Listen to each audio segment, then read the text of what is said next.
Did you play any sports when you were a kid?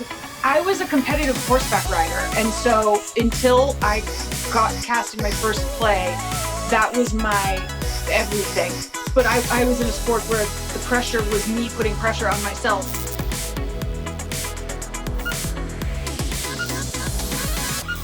Great. Hi, Lauren. How are you? Hi, I'm good. How are you? Good. Thank you for hanging out with me today. Sure. So in the Mighty Ducks Game Changers, you play the mother of a young hockey player who starts his own team after he's cut from the iconic Mighty Ducks. Can you tell me a little more about that character? Yes, my son, who I love very much, who's devoted to hockey, gets cut from his team for a small error, and it causes me so much frustration that I kind of have a meltdown asking these other parents who've put so much pressure on their kids, like, what are we doing it for? Why is this happening? What has sports become? Where's the fun part? And so the two of us kind of decide we're going to form our own team. I gotta cut you. I mean, at this stage, if you can't be great at hockey, don't bother. Don't bother? Mom, please. The first episode is the process of, I don't know anything about hockey. We go looking for, players who also turn out not to know very much about hockey. And against all odds, we try to form a team. Let's start our own team. Look at this. Your first teammate. I would not be an asset physically. I have more of a podcast body. There's that old Hollywood saying that you should never work with kids and animals, but you've worked with kids many, many times in your career. Is that something you find particularly rewarding? I would like to revise that saying to never work with kids and ice, because ice is surprisingly cold, which I just didn't even think about. No, I have loved all my TV children. I do tend to be in stories about family, and I like projects that have a hopeful, happy message. So this is definitely one of those. The kids in this are really, really funny. There is a kid named Nick, I believe, who has the podcast. And The character's Nick. Yeah, and I was dying laughing. I mean, his one-liners are so good. He's really funny. Yeah, they all are really special and just made such a fun, great, diverse group. And there was the only thing with kids is just the hours are restricted. And on top of COVID, on top of stunts and ice and getting sports shots, there just wasn't enough time in the day.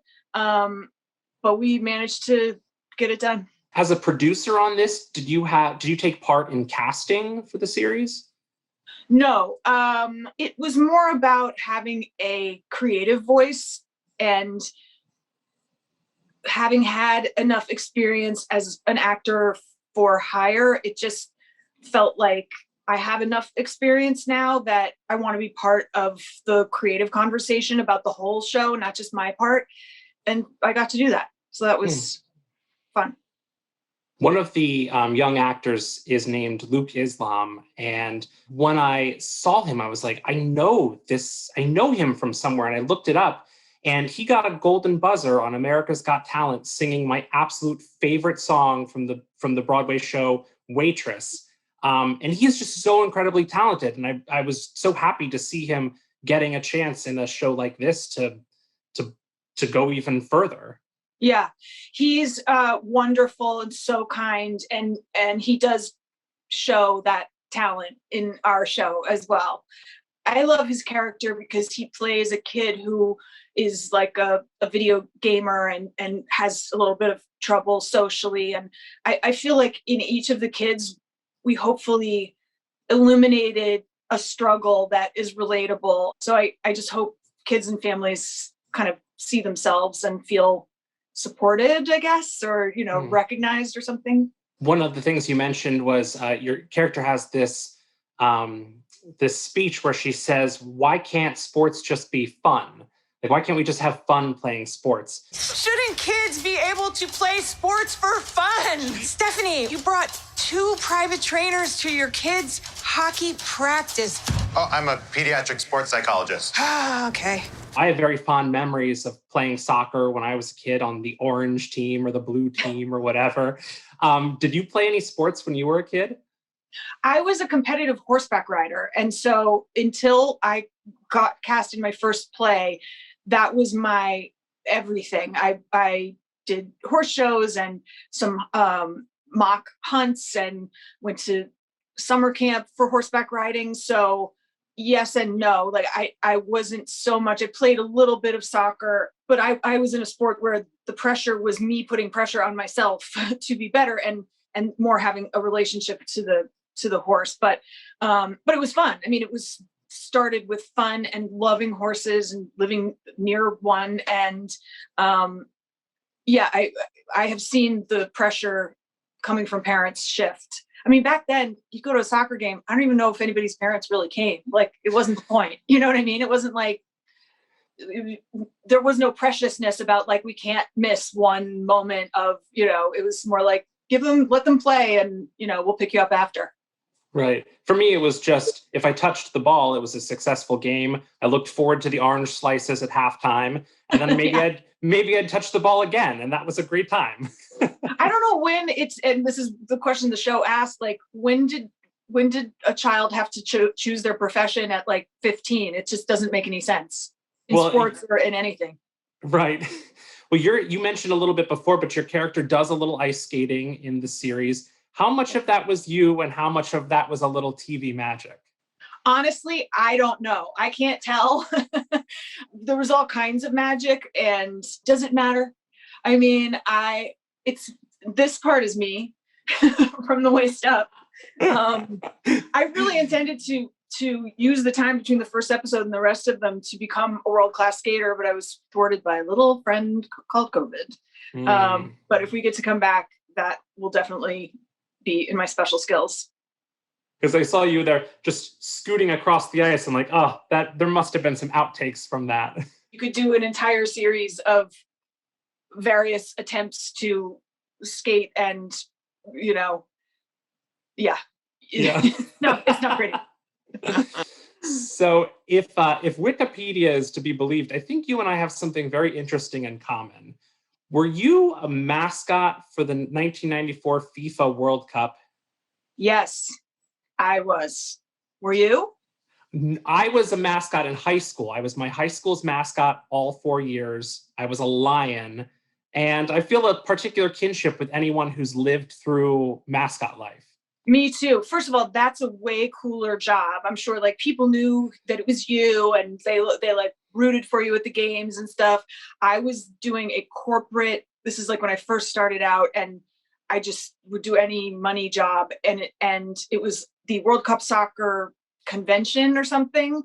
And so I would just like stand by the door and like, do mascot things. And people were so wrong to my mascot. Like, they thought it was funny to like knock on your head, and like it was a day where I was like, okay, you really want to be an actor, you gotta kiss some frogs.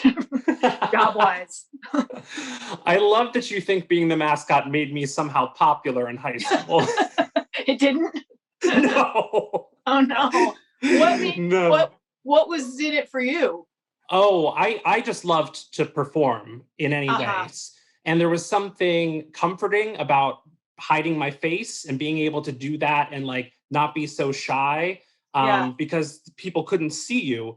But I was constantly contending with people trying to rip my tail off. It was a real hassle. Yeah. I was told this before, but I spent the first half of the day smiling for photos before realizing I was already, my head was already smiling. My real self did not need to smile. Yeah, well, that's all part of what makes us who we are today, I guess. I guess so, yes. Yeah, we'll might go as with well that. look at it that way. Well, the Mighty Ducks was like one of those movies when I was a kid that made me daydream. I mean, I daydreamed about being Charlie Conway, scoring the winning goal, being out there as We Are the Champions played. Did you have a similar movie from your childhood that did that for you?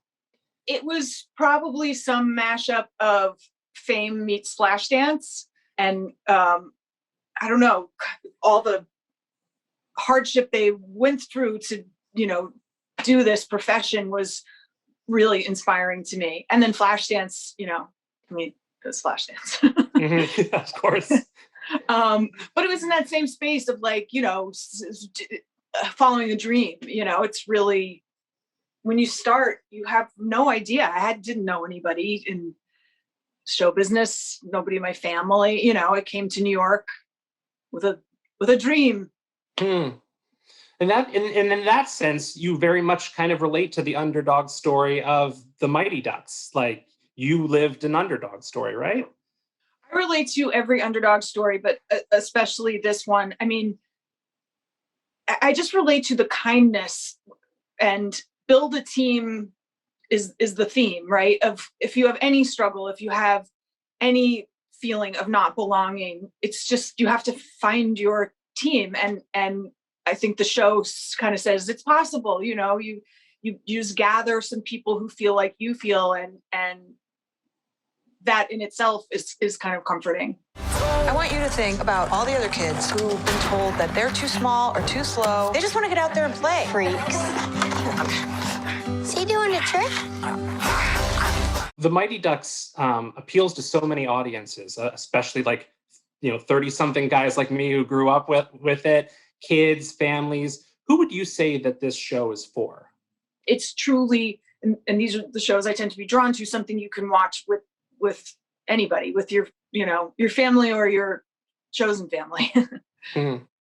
I love it, and I had a lot of fun with it, and I just left it feeling good. Like, I felt good after I watched the first episode, and I can't wait to see more. That's so kind. That's exactly what we hope for. Mission accomplished. Thank you so much for hanging out with me today, Lauren. I appreciate it. Of course. Mascots forever. Yeah! The true measure of a person is not in how many times they fall down, but it's how many times they pick themselves back up. You got to make this happen for yourself.